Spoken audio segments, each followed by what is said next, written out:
جی بالکل، ملک بھر کی طرح میرپور آزاد کشمیر میں بھی ثانیہ اے پی ایس کے شہداء کے بلندی درجات کے لیے دعائیہ تقاریب کا انعقاد کیا جا رہا ہے۔ اس وقت ہمارے ساتھ D G M D A Mirpur Imran Khalid صاحب موجود ہیں، آئیے ان سے بات کرتے ہیں کہ اس بارے میں یہ کیا کہتے ہیں۔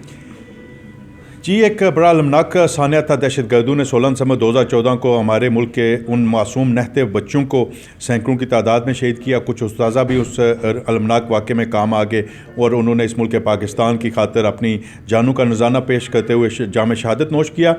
جہاں پہ یہ ثانیہ ہمیں ان کی خاندانوں کے ساتھ، ان کی فیملیز کے ساتھ اظہار یکجہتی کے لیے آمادہ کرتا ہے، وہیں پہ ہمیں اس عزم کا بھی اعادہ کرنے کی ضرورت ہے کہ پاکستان کسی دہشت گردی کے آگے جھکے گا نہیں۔